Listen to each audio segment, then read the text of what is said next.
Hello everybody, the Lawn Gnome is here, reminding all of you to listen to your mother. Yeah, Hollywood, you know I love you more than one man should. Yeah, Hollywood, well kiss me good.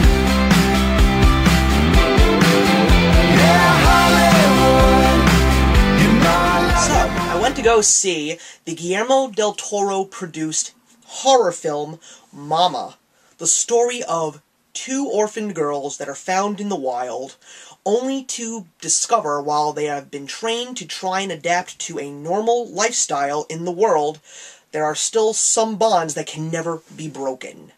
Or can they? Now, Mama is a movie that a lot of people have been not really saying the greatest things about, and it's not a surprise, because of the fact that it's, 1, a horror movie, 2, it's just an hour and 10 minutes of cheap thrills and scare tactics, and 3, when is a horror movie really ever given the credit that it's due? Because, let's face it, there's very, very few rare gems in a large pool of crap.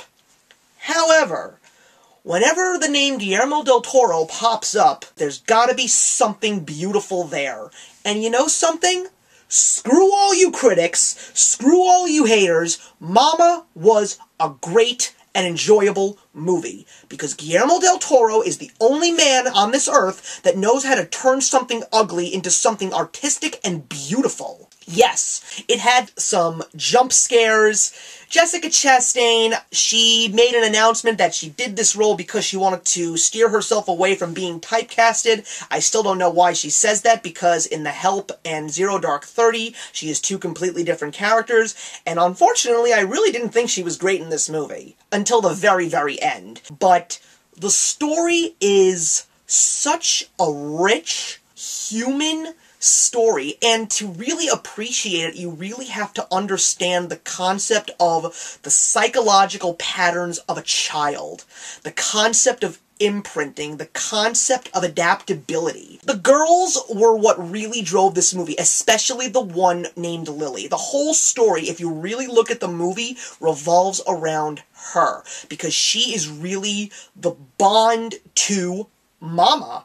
And she is basically what keeps her and her sister from going back to the life that was and sticking to the life that they forged for themselves with this ghost. Guillermo del Toro turned it into a beautiful piece of artwork alongside the director, whose name escapes me for some strange apparent reason, because whenever I see Guillermo del Toro, that's basically the person who I feel is the brainchild in this film. Guillermo del Toro, what I love so much about him is if you see his work like Hellboy, Pan's Labyrinth, or even Don't Be Afraid of the Dark, he just brings this incredible, fantastic horror style that no one sees in any other horror movie film, especially because this may be the only spoiler that I give you, he is the king of the spider walk. The movements of the girls when they're transitioning from wild to modern day life is just beautiful and captivating and ingenious, and of course when you see Mama on the screen, forget it, it's a whole new ballgame.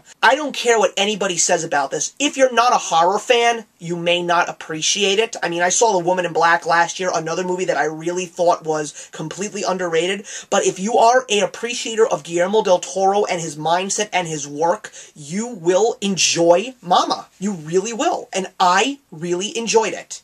And I'm giving it, of course, for the greater good involved, but at the same time, I think I'm good with this. I'm going to give Mama 3 out of 4.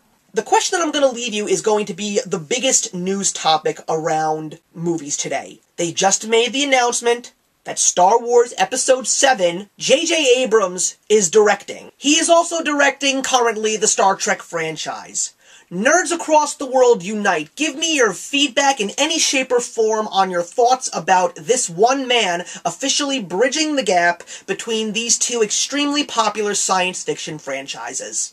I am the Lawn Gnome, and remember that actions speak louder than words.